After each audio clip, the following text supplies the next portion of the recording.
Assalamualaikum warahmatullahi wabarakatuh.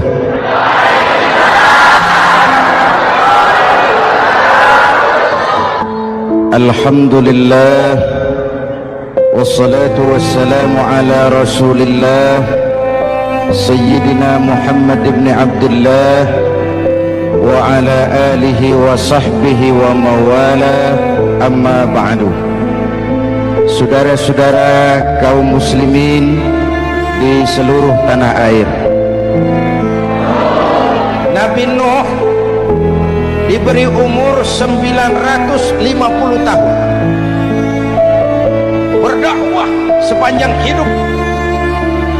800 tahun beliau dakwah, dapat pengikut tidak lebih 80 orang, rata-rata 10 tahun satu.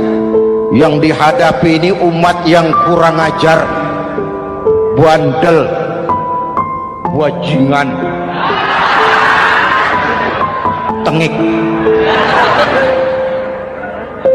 Kalau diceramahi, telinganya ditutup dengan tangannya, saking kurang ajarnya ini umat. Diberikan dakwah, telinganya ditutup dengan tangan. Nabi Nuh ketika di puncak kesabarannya munajat, ya Rabb, bagaimana Nuh? Siang malam saya berdakwah kepada umat ini, saya sampaikan risalahmu, saya canangkan seruanmu, saya sampaikan ajaranmu. Inni da'autu qaumi lailan wa nahara, siang malam saya berdakwah kepada umat. Wa inni kullama da'autuhum ja'alu asabi'ahum fi adhanihim, tiap kali saya sampaikan dakwah kepada mereka, mereka tutup telinganya dengan tangannya. Saya tidak sanggup menghadapi umat seperti ini, ya Allah. Habis mau kamu bagaimana Nuh? Sikat saja sudah semua ini, bikin mati saja. Nanti kalau punya anak, anaknya kafir lagi. Lebih baik bapak moyangnya, mbah-mbahnya sikat semua. Rabbi la tazar 'alal ardi minal kafirina dayyara, jangan disisakan orang kafir, habisin semua. Itu mau kamu? Iya. Buat kapal Nuh, nanti aku turunkan banjir. Dengan apa saya membuat kapal ya Rabb? Pakai kayu. Kayunya dari mana ya Rabb? Dari pohon tentu. Pohonnya belum ada ya Rabb, tanam dulu. Membuat kapal, kayunya nanam pohon dulu. Apa artinya? Perjuangan bukan simsalabim abracadabra.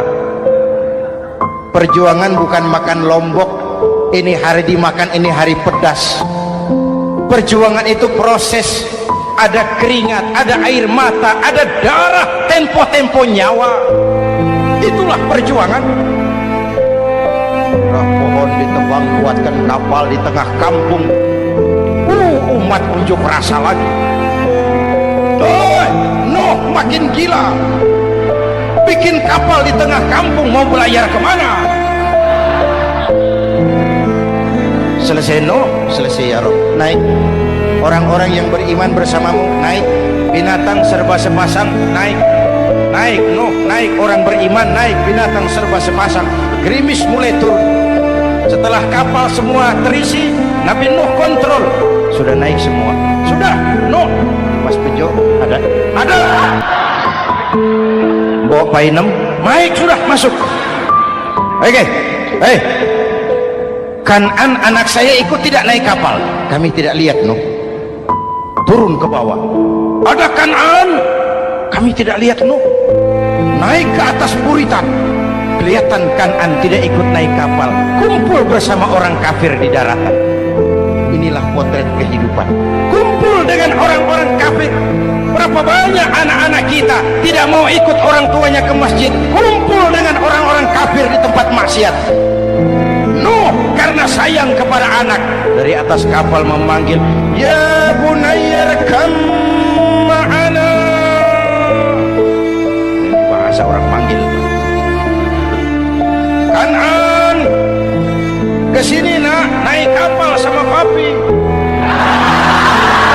Ini terjemahan bebas. Jawab Kan'an di bawah, Tidak mau Pak, saya di sini saja. Jangan nak, Allah sedang murka, akan turun banjir. Kalau datang banjir Bapak, sa'awi ila jabalin ya'simuni minal ma'. Saya akan naik ke gunung tinggi yang bisa menyelamatkan saya dari banjir. Kan'an naik ke gunung tinggi, gunung pun tenggelam dihantam banjir.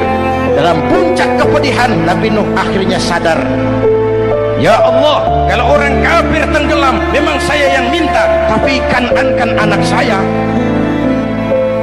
Nuh, anggap Kan'an bukan anakmu. Fa innahu amalun ghairu salih. Nuh sadar, akhirnya bilang, ana urid wa anta turid wallahu fa'alun lima yurid. Aku punya kemauan, kau Kan'an punya kemauan, Allah juga punya kemauan. Kemauan Allah lah yang akhirnya jadi kenyataan.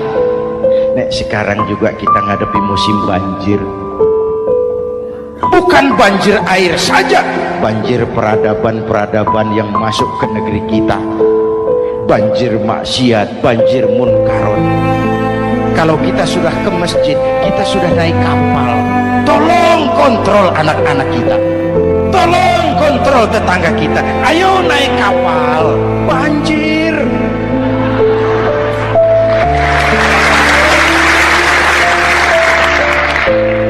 Ditutup ayat ini dengan wala'allakum tashkurun.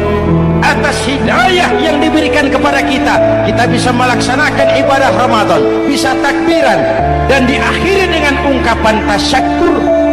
Tasyakkur dan tafakkur, mensyukuri nikmat.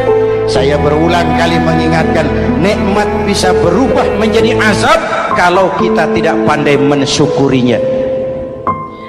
Bayangkan Pak, tahun 87-an kita itu jadi negara yang berswasembada pangan.